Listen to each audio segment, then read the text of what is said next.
ضروری اعلان سماعت فرمائیں کہ خدا کی بسائی ہوئی اس سرزمین پر آج انسانیت کا انتقال ہو چکا ہے۔ انا للہ و انا الیہ راجعون، کیونکہ روئے زمین پر نماز جنازہ کے لیے کوئی بشر زندہ نہیں رہا، اس لیے تمام جانوروں، پرندوں اور درندوں سے گزارش کہ نماز جنازہ میں شریک ہو کر زیادہ سے زیادہ عبرت حاصل کریں۔ زیوکار سوچئے، جیسی آج اس امت کی حالت ہے، اب تک تو یہ اعلان ہو جانا چاہیے تھا، مگر افسوس کہ موت بھی ہم کو گلے لگانے سے ڈرتی ہے، کیونکہ ہم اپنی تہذیب کے وہ بچے کچے نقوش ہیں جن پر ظلمتوں کی سیاہی پھینک دی گئی ہے، اور ہم اپنے سیاہ چہرے لیے اپنی زندہ لاشیں اپنے ہاتھوں میں اٹھائے، اپنی زندہ قبروں سے نکل کر جب ایوانوں کے دروازوں تک گئے تو ہم نے وہاں مسلسل کئی برس پرانے تالے دیکھے جو حکمرانوں نے الیکشن کے روز ہی لگائے اور نئے ایوانوں کی طرف نکل گئے۔ زیوکار ایسے میں ہم اپنے سیاہ چہرے لیے اپنی زندہ لاشیں اپنے ہاتھوں میں اٹھائے، اپنی زندہ قبروں سے نکل کر جب ایوانوں کا طواف کرنے کے لیے نکلتے ہیں تو ہمیں سڑک کے اس پار بھی روک دیا جاتا ہے کہ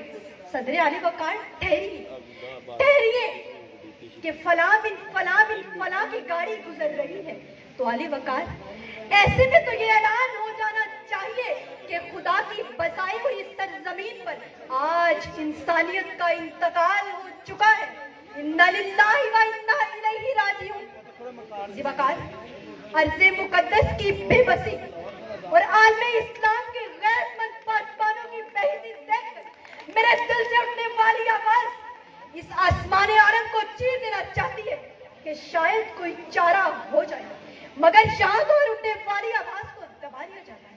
ہر بڑھنے والے قدم کو روک دیا جاتا ہے، مگر میں پھر بھی مایوس نہیں ہوں کہ علی وقار شاید کوئی چارہ ہو جائے، شاید کوئی چارہ ہو جائے کہ نازل کر اپنی عیسیٰ کو، اب بھیج خدا مہدی کو۔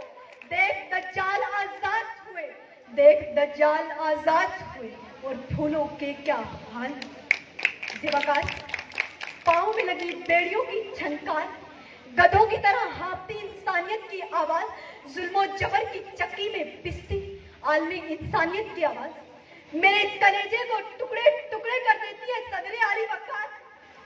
کیونکہ آج ہم اس دوراہے پر کھڑے ہیں، آج ہم مسئلہ کشمیر ہو یا سکوت ڈھاکہ، صدر علی وقار کون سی ایسی چیز ہے جو باعث رسوائی پیغمبر نہیں بنی؟ علی وقار میرا دل ٹکڑے ٹکڑے ہو جاتا ہے۔ اگر آج ہم اس رسوائی کو دھونا چاہتے ہیں تو لقد کان لکم فی رسول اللہ اسوۃ حسنہ کا نمونہ بن جائے، اپنی زندگیوں کو لقد کان لکم فی رسول اللہ اسوۃ حسنہ کا نمونہ بنا۔ آپ کی سماعتوں کو بہت بہت شکریہ۔